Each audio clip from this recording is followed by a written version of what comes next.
बहुत थोड़ा सी जानकारी हम ले चुके हैं किसके बारे में, अजय देवगन वाली पिक्चर के बारे में। उस फिल्म का नाम क्या है, बहुत चर्चित फिल्म थी, संभवतः 2003 में आई थी। कब आई? 2003 में आई थी, ठीक है। और उस फिल्म का नाम क्या था?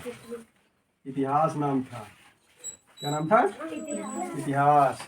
जिसके नायक अजय देवगन जी थे। कौन? अजय देवगन इस फिल्म के नायक हैं। वास्तव में ये जो इतिहास है ये एक फिल्म है, इसका मतलब क्या हो गया, रील।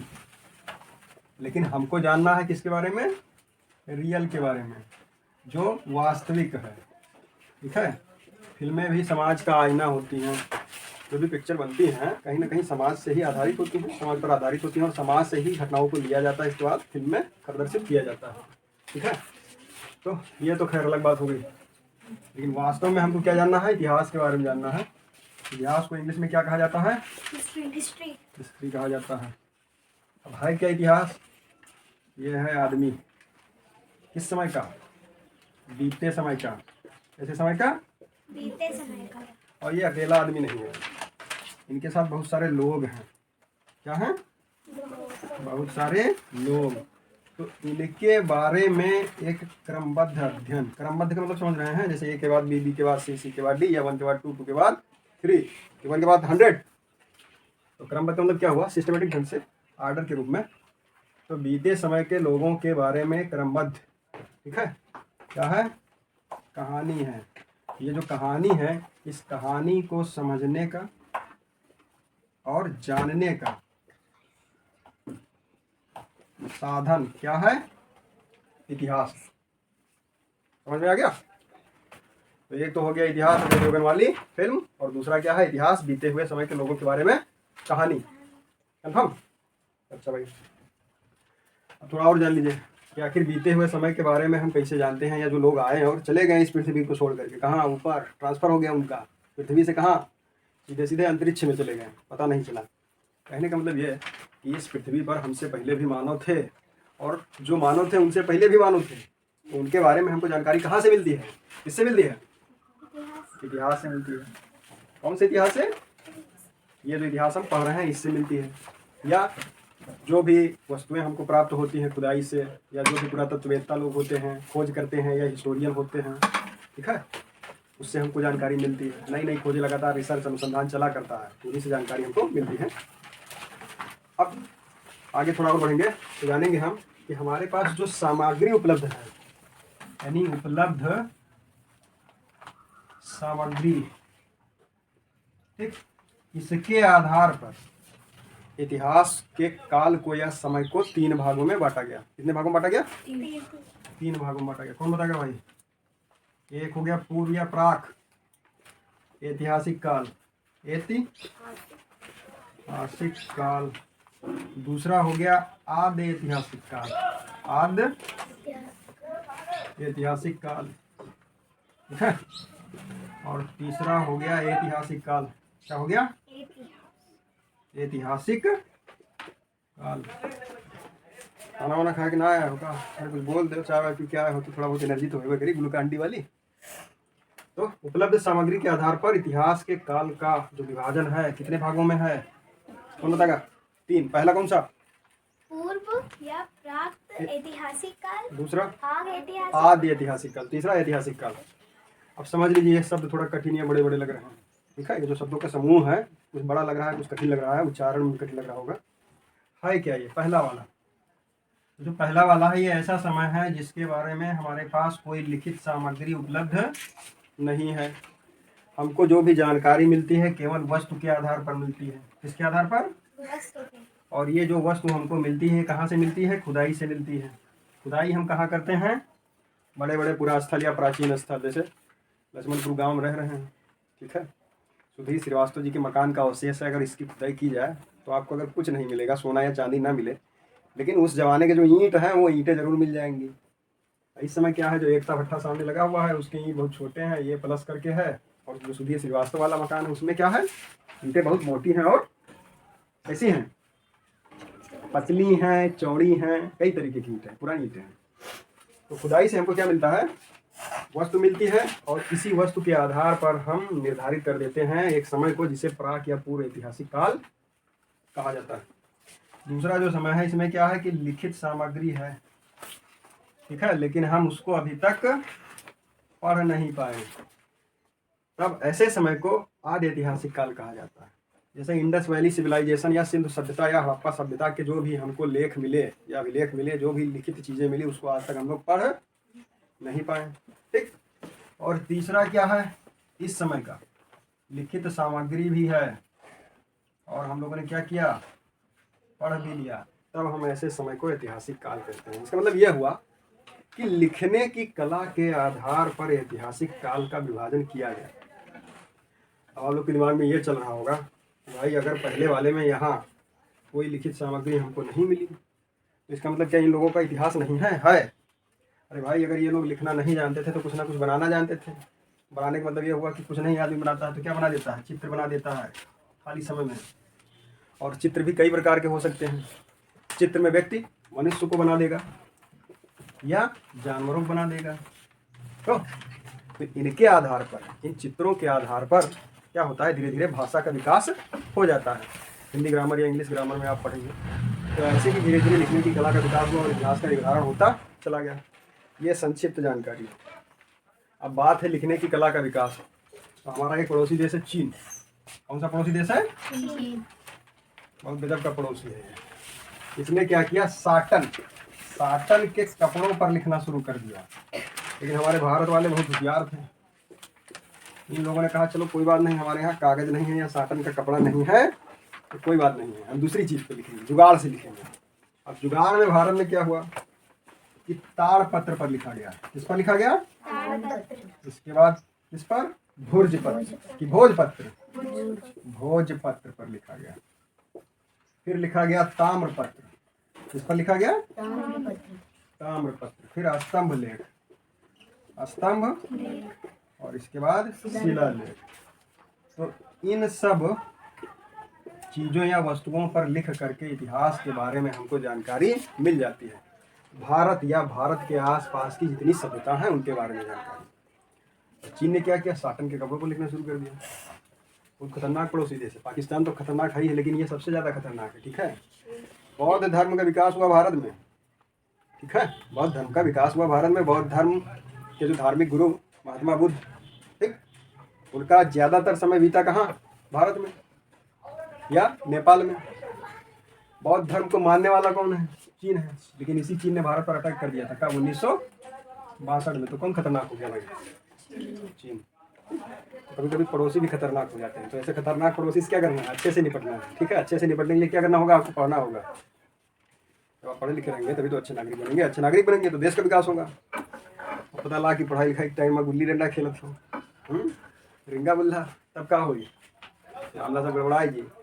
चीन 1962 में अटैक करी से पाकिस्तानों को एक बार अटैक कर चुका। पता लगी मौका पर फिर अटैक कर दी कि ना ही अब तो यहाँ से हमारा हिस्सा है, जहाँ बैठे हो यहाँ तक आएगी, ठीक है। पढ़ना बहुत ही जरूरी है। जैसे इन लोगों ने पढ़ा। कौन से लोगों ने? हमारे पूर्वजों ने पढ़ा, ठीक, या हमसे पहले के लोगों ने पढ़ा। अरे भाई पढ़ा ही तो, पढ़ा भी लिखा भी, कुछ ना कुछ लिखा। लिखित सामग्रियाँ नहीं मिल रही है लेकिन चित्र तो मिल रहे हैं हमको। लिखने की कला का विकास चित्रों से होता है। पिक्टोग्राफ, पहले चित्र बनाता है व्यक्ति, चित्र के माध्यम से अपने भावों को व्यक्त करता है। इसके बाद वही चित्र धीरे धीरे संकेत के रूप में बदल जाते हैं। जैसे एक संकेत है, हमने छोटा सा बना दिया, पेट्रोल पंप पे जाइएगा ऐसे क्रॉस लगा दिया उसने, तो इसका मतलब क्या हुआ कि मोबाइल का प्रयोग आप ना करें। ये संकेत तो ही है, ये बता रहा है। तो इसे उस जमाने के लोग थे, जो पुराने ज़माने के या अतीत के लोग, उन लोगों ने क्या किया? सांकेतिक भाषा का विकास किया। और धीरे धीरे वही सांकेतिक भाषा धीरे धीरे क्या हुई? लिखित भाषा के रूप में परिवर्तित होती चली गई। इतना समझ में आ गया? क्वेश्चन भी बनेगा इसमें। अब इतने में अगर देखा जाए कि इतिहास क्या है, तो बीते समय की कहानी है, क्रमबद्ध कहानी है। उपलब्ध सामग्री के आधार पर इतिहास को कितने भागों में बांटा गया है? तो 3 भागों में बांटा गया है। और तीनों में अगर पूछ लिया जाए कि पूर्व या प्राग ऐतिहासिक काल के बारे में आप क्या जानते हैं, तो लिखित सामग्री नहीं मिली। केवल हम वस्तु के आधार पर ही जान पा रहे हैं, ठीक है, कि उस समय के लोग कैसे रहा करते थे। आदि ऐतिहासिक काल क्या है? लिखित सामग्री मिली लेकिन हम पढ़ नहीं पाए, ठीक। इनके बारे में भी हम खुदाई से जो भी वस्तुएं मिलती हैं उन्हीं के आधार पर हम इतिहास का निर्धारण करते हैं। तीसरा आ जाता है ऐतिहासिक काल। ये जो हमारी किताब है बढ़िया, कक्षा 6 की इतिहास, यूपी बोर्ड कक्षा 6 की इतिहास, ये हमको बता रही है। तो ये कहाँ से शुरू होती है? ऐतिहासिक काल से शुरू होती है कि हम लिखना भी जान रहे हैं और पढ़ना भी जाना है। ठीक है, इतना समझ में आ गया। अब उस समय कागज नहीं था, जैसे आज आप क्या कर रहे हैं भाई, देखिए सबके पास कॉपी है, सबके पास किताबें हैं, कलम भी है। तो जो कागज है ना, पेपरस के पेड़ से बनाया जाता है पेपर, लेकिन बहुत पहले कागज की व्यवस्था नहीं थी। तो भारत के लोगों ने ये सारी व्यवस्थाओं को विकसित किया। और भारत में एक चीज़ है, उसका नाम है जुगाड़। क्या नाम है? हमारा देश जुगाड़ से चलता है। किससे चलता है? जुगाड़ से। और जुगाड़ में बहुत सारे जुगाड़ हो जाते हैं। इसी जुगाड़ में ये सारे जुगाड़ हो गए भाई। ताड़पत्र, भोजपत्र। ताड़पत्र वास्तव में क्या है? पत्ता है। ठीक है, ये पत्ता। और भोजपत्र क्या है? ये पेड़ की छाल होती है। ताम्रपत्र तो आगे पढ़ेंगे कि पहले मानव क्या करता है, पत्थर की वस्तुओं का प्रयोग करता है, या केवल और केवल पत्थर पर ही आधारित जीवन जीता है। पत्थर के बाद अगर किसी धातु का विकास करता है तो क्या? तांबा। तो फिर ताम्रपत्र पे लिखना शुरू कर देता है। इसके बाद खंभों पे लिखना शुरू कर देता है। जैसे एक स्कीम चली विद्युत से संबंधित, और देखिए याद नहीं आ रहा हमको, गांव में विद्युतीकरण हो गया लगभग सभी गांवों में, और प्रत्येक खंभे पे कुछ ना कुछ लिखा हुआ है। अब सरकार क्या कर रही है कि सरकार उसमें नंबरिंग करवा रही है। तो ऐसे ही बहुत समय पहले जो लोग हुआ करते थे, या राजा महाराजा या शासक हुआ करते थे, वो क्या करते थे? स्तंभ लेख, खंभों पर अपना लेख लिखवा देते थे। और कुछ लेख हमको ऐसे मिले जो शिलालेख चट्टानों पर मिले हैं। ठीक है, इतना हो गया। अब थोड़ा सा आगे देखा जाए, तो थोड़ा से आगे इतिहास को कैसे जाना जाए, इतिहास को कैसे जाना जाए, या इतिहास के जानने के साधन। इतिहास जानने के साधन। ठीक है, साधन को आप स्रोत भी कह सकते हैं। इनको बांटा गया है दो भागों में। पहला है पुरातात्विक, पुरातात्विक स्रोत, और दूसरा है साहित्यिक। क्या है? साहित्यिक स्रोत। ध्यान दीजिए, पुरातात्विक पुरातत्व से बना है। ये जो दो समय हैं, ये पूर्व या प्राक ऐतिहासिक, आदि ऐतिहासिक, इनके बारे में जानकारी हमको कहाँ से मिल रही है? पुरातात्विक स्रोत से मिल रही है। पुरातात्विक स्रोत को भी बांटा गया है। अब पहला इसमें आ जाता है क्या? अभिलेख। क्या आ जाता है? और दूसरा क्या आ जाता है? सिक्के प्लस मोहरे। और तीसरा क्या आ जाता है? तीसरा भी बताओ। तीसरा कुछ नहीं, ऐसा कुछ बहुत बढ़िया। अब साहित्यिक स्रोत में आ जाइए। से तीन होते हैं। पहला क्या है? से धार्मिक, धर्म से संबंधित साहित्य है, और दूसरा है धर्म से अलग, इसको हम धर्मेतर बोलते हैं। और तीसरा है यात्रा विवरण, जो विदेश के लोग आया करते थे, उन लोगों ने किताबों को लिखा, उनके बारे में हमें जानकारी मिलती है। ठीक, उन विदेशी लोगों के बारे में भी, और जब वो आए उस समय के शासक के बारे में भी, जिन लोगों ने भारत पर शासन किया। अब सवाल बनता है भाई कि अभिलेख क्या है? तो अभिलेख क्या है? पत्थर अथवा धातु जैसी कठोर सतह होती है। पत्थर या धातु की कठोर सतह होती है जिस पर कुछ ना कुछ लिखा जाता है। ठीक, इतना समझ में आ गया। अब अभिलेख के बारे में अगर हम बात करें, तो अभिलेख में एक अभिलेख आता है रा पर छोटाऊ की मात्रा। ध्यान दीजिए, रा पर बड़ाऊ की मात्रा ऐसे लगती है, ये पूरा गोल हो जाता है, छोटाऊ में पूरा गोल हो जाता है। नहीं होता है। रुम्मिन देई। क्या है? रुम्मिन देई, ये है अभिलेख। ठीक है, क्या है? अभिलेख। अभिलेख है। कौन से शासक से संबंधित है ये रुम्मिन देई? अशोक। अशोक। कौन से शासक से? अशोक शासक से, या राजा अशोक से संबंधित है, जिन्होंने कलिंग के युद्ध के बाद क्या किया? युद्ध लड़ना छोड़ दिया। आगे पढ़ेंगे हम लोग। अच्छा, फिर अब ये जो रुम्मिन देई अभिलेख है, ये मिला कहाँ हमको? नेपाल में मिला। कहाँ मिला? नेपाल में। नेपाल हमारा पड़ोसी देश है। नेपाल में लुम्बिनी में। कहाँ मिला? लुम्बिनी में। ठीक है, इस अभिलेख से हमको क्या जानकारी मिलती है? तो इस अभिलेख में अशोक ने बताया कि उपज का 1/8वां हिस्सा कर या टैक्स के रूप में लिया जाएगा। ठीक, मतलब ये कि यदि आपके पास 8 बोरा गेहूं का उत्पादन हो गया, तो 1 बोरा गेहूं किसका हो गया? अशोक का हो गया। ठीक है, समझ में आ गया? तो अब एक छोटे से अभिलेख से जो नेपाल में लुम्बिनी में मिलता है, उस अभिलेख से हमको अशोक के बारे में जानकारी मिलती है। ठीक है, सम्राट अशोक के बारे में। और सम्राट अशोक की जो टैक्स की व्यवस्था थी या कर की व्यवस्था थी, उसके बारे में जानकारी हमको एक छोटे से अभिलेख से मिल जाती है। ऐसे ही ऐतिहासिक जानकारियाँ हमको मिला करती हैं। थोड़ा सा और आगे बढ़ें। एक सिक्का मिलता है, तो सिक्के में क्या होता है कि कुमार गुप्त के बारे में एक सिक्के से जानकारी हमको मिल जाती है। घुड़सवारी करते हुए सिक्के पर उनको दिखाया जाता है। अब वही सिक्का अगर भारत में मिले और वही सिक्का भारत के पड़ोसी देशों में मिले, तो हम इससे क्या सिद्ध कर पाएंगे? ये कि कुमार गुप्त का शासन यहाँ तक था। तो इस तरीके से इतिहास जानने के दो साधन, पहला हो गया आपका अभिलेख, दूसरा क्या हो गया? सिक्के। अब मोहरों की बात करें तो मोहर जानते हैं? सोने चांदी वाले नहीं भाई। मोहर वास्तव में क्या होता है? प्रत्येक अधिकारी की या जनप्रतिनिधि की एक मोहर होती है। ठीक है, वो क्या होता है? वो अपने नाम से या अपने पद के नाम से बनवाता है। जैसे प्रधान के नाम की एक मोहर होती है। किसके नाम की? प्रधान के नाम की। अब प्रधान के नाम की मोहर होगी तो उसमें ग्राम पंचायत का नाम होगा, विकास खंड का नाम होगा और जनपद का नाम होगा। प्रधान जी करेंगे क्या? मान लेते हैं कि ये है प्रधान जी, तो ये सिग्नेचर या हस्ताक्षर बनाएंगे, इसके बाद में फिर ठोक देंगे उसी जगह। तो ऐसे ही मोहरें भी मिली। अब वो जो मोहर मिली, वो मोहर कहाँ कहाँ मिली भाई? भारत में मिली, और भारत के बाद मिली कहाँ? मेसोपोटामिया में। मेसोपोटामिया में। ठीक है, वास्तव में मेसोपोटामिया है क्या? इराक। तो ये सिद्ध करता है कि भारत का व्यापार किससे होता था? इराक से। और इराक के लोग भारत आते थे और भारत के लोग इराक। तो इसे आप लोग पढ़ने के लिए आते हैं। बहुत ही शांति व्यवस्था में आज बैठे हुए हैं, इसके लिए आपको बहुत बहुत धन्यवाद। ऐसे ही यदि शांति व्यवस्था में बैठे तो पढ़ाई भी अच्छी होगी। तो इतना समझ में आ गया। अब थोड़ा सा और हमें जानकारी इतिहास के बारे में स्तूप से भी मिलती है। किससे मिलती है? स्तूप क्या होता है भाई? जान लीजिए। स्तूप क्या होता है? टीला होता है। क्या होता है? टीला। स्तूप का मतलब होता है टीला। स्तूपा है ये। ठीक है, स्तूप का मतलब टीला होता है। ठीक है, अब ये जितने भी स्तूप होते हैं, टीला होता है और टीले के अंदर बहुत सारी चीज़ें छिपी हुई रहती हैं या रखी रहती हैं।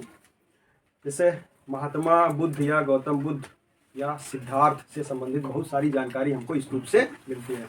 स्तूप में अगर हम देखें तो सारनाथ का स्तूप। कहाँ? सारनाथ का स्तूप। ठीक है, सारनाथ।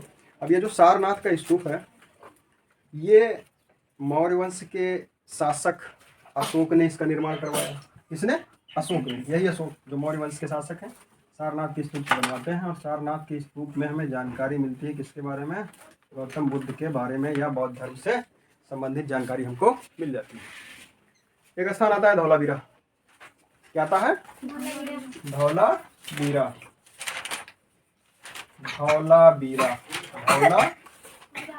एक स्थान है, ध्यान दीजिए। ये हड़प्पा सभ्यता से संबंधित एक स्थान है। ठीक है, पूरा स्थल है।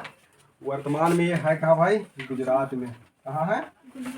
गुजरात में है, जहाँ के मुख्यमंत्री कभी श्री नरेंद्र दामोदर दास मोदी जी हुआ करते थे, जो अब भारत के प्रधानमंत्री हैं। नहीं है, चुनाव हो रहे हैं इस समय। ठीक है, चुनाव का माहौल है, बाद में निर्धारण होगा चुनाव के बाद रहेंगे या नहीं रहेंगे। धौलावीरा क्या है? गुजरात का पूरा स्थल है। और यहाँ से, इस धौलावीरा से नगर योजना के बारे में जानकारी मिली। इसके बारे में? नगर योजना के बारे में। इसके अलावा जल का निकास कैसा था? जल का निकास या पानी का निकास कैसा था, या उस समय का ड्रेनेज सिस्टम कैसा था। जैसे आगे पढ़ेंगे, भारत का जो ड्रेनेज सिस्टम है, drainage system of India. Bharat में जितनी भी नदियाँ बहती हैं वो हिमालय से निकलती हैं, ज़्यादातर नदियाँ। तो हिमालय से निकलने वाली सभी नदियाँ बंगाल की खाड़ी में पूर्व दिशा गिर जाती हैं। भारत के पूर्व दिशा बंगाल की खाड़ी में गिर जाती हैं। थोड़ा सा और बढ़ेंगे हम, गुजरात के नीचे जब आएंगे तो नर्मदा और ताप्ती दो नदियाँ हैं जो बंगाल की खाड़ी में नहीं गिरती हैं। कहाँ गिरती हैं? अरब सागर में गिरती हैं। कहाँ गिरती हैं? अरब सागर में गिरती हैं। ठीक, नाइट्रस ऑक्साइड सुनिए और लग रहा है। इसके अलावा जो दक्षिण भारत की नदियाँ हैं, दक्षिण भारत की नदियाँ भी बंगाल की खाड़ी में गिर जाती हैं। ठीक है, इतना समझ में आ गया। तो ये जो धौलावीरा है, धौलावीरा पूरा स्थल है, गुजरात में है। ये नगर योजना के बारे में बताता है और जल निकास के बारे में बताता है। उस समय पानी की निकालने की व्यवस्था बहुत बढ़िया थी। सड़कें भी एक दूसरे को समकोण पर काटती हुई बनाई जाती थी और सड़कों के दोनों ओर नाली का निर्माण होता था। ठीक। और आजकल क्या है, खुली नालियाँ है। अब खुली नालियाँ में पानी भी है और उस पानी में प्लास्टिक भी है और मच्छर भी पैदा होते हैं। ठीक। अब धीरे धीरे मच्छर बढ़ जाएंगे, इसके बाद क्या होगा, मलेरिया फैलेगा। आप लोग कहाँ जाएंगे, डॉक्टर के पास जाएंगे। तो अगर जल निकास की उचित व्यवस्था हो जाए या हम इन धौलावीरा वाले लोगों से सीख लें तो ये सारी समस्याओं का समाधान नहीं हो जाएगा। तो इतिहास हमको सिखाता है कि हमारे पूर्वजों ने कौन कौन सी गलतियां की जिसको अब हम ना करें। ठीक, इतना समझ में आ गया। आगे बढ़े। धौलावीरा के बाद अब क्या बचा आपका, साहित्यिक स्रोत। साहित्यिक स्रोत में धर्म है, धर्म से अलग है और यात्रा का विवरण है। इसके बारे में हम आगे जानेंगे। तब तक के लिए हंसते रहिए, मुस्कुराते रहिए।